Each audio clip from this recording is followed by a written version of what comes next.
Dragon Ball Z Budokai 3 is the latest entry in the fighting franchise based on the popular Dragon Ball anime series from Atari and developer DIMPS.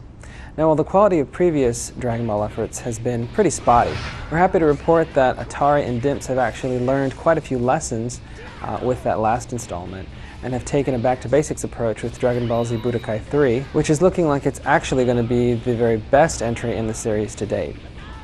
So if you're not familiar with the Dragon Ball Z Budokai franchise, basically what the series has done is drawn on a lot of the fan-favorite aspects of the series, like the fights and the story and a lot of the characters, and tied them together into one game. And the core of the game is a one-on-one fighter. So what you're looking at is really big, epic fights using a very basic 3D system that's easy to use. You just really have to do punch, kick, and block and an energy blast. So it's very accessible, and they take that fighting core and they wrap it up with a lot of story elements. So what you're doing in the games is kind of like playing through story arcs that you're familiar with from the anime.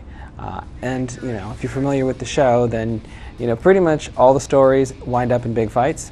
So it works out real well for the game. And when you first fire up the game, you're going to find 4 basic game modes: Dragon Universe, Duel, World Tournament, and Training. Now, Dragon Universe is basically the story mode. You're going to be able to go through and pick any of the selectable characters and take them through their own unique adventure that's going to send them kind of on a free-roaming map. And this actually differs quite a bit from the previous games, which had a much more linear story mode that pretty much sent you from fight to fight and kind of broke it up with story sequences that kind of told whatever arc you were on. The Dragon Universe mode sort of does that, in that you will find points on a large world map that you'll be able to visit and sort of have interactions with characters and fights. And once you sort of clear those, the story will progress. But the difference is these hotspots, let's say, are on a large world map that you can actually explore. And if you do clock in the time to go explore the other parts of the map that maybe don't look like they have anything, you'll discover a bunch of hidden stuff. There'll be, hidden fights, hidden skill capsules that you're going to need to sort of upgrade your character, and just hidden character interactions that might lead to something else. So in that respect, the Dragon Universe mode kind of functions as a much more expanded story mode. At the same time, the gameplay within it is actually a little different than what you're used to from the previous versions of the game, in that DIMPS has actually taken a lot of kind of RPG conventions and incorporated them into the mode. So depending on on your battles and what you do, you're actually earning experience that you can then use to build up your character. There are several different abilities where you can assign points to sort of customize your character to best suit your particular fighting style. The duel mode is pretty straightforward. It's essentially a versus mode. You can actually fight against a friend, the computer, or if you're just really curious to see how crazy things can get, you can actually have the computer fight itself.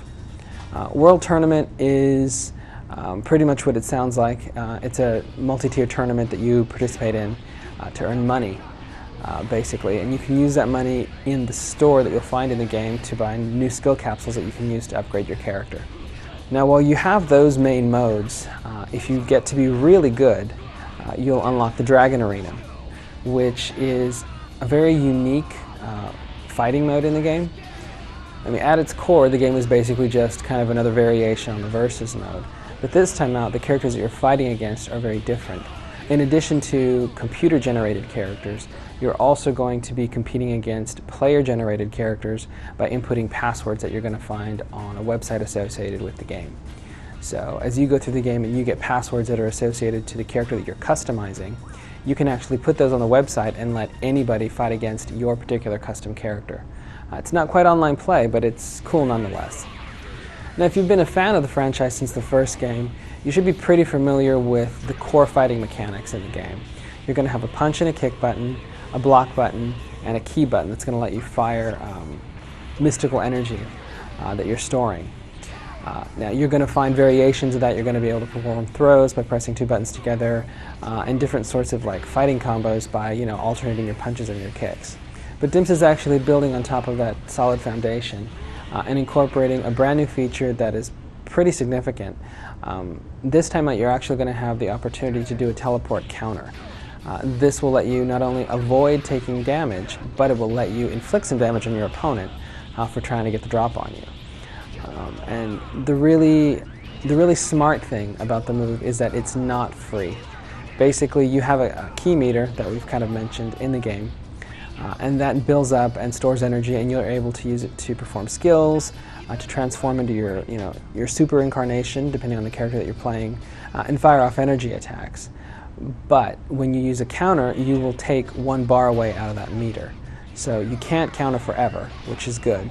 So then, the game kind of has shifted to a little bit more of a strategic feel, because you need to make sure that you're balancing your key usage with either attacking or countering. So you're going to have to think a little bit more when you're playing the game, which is actually a good thing.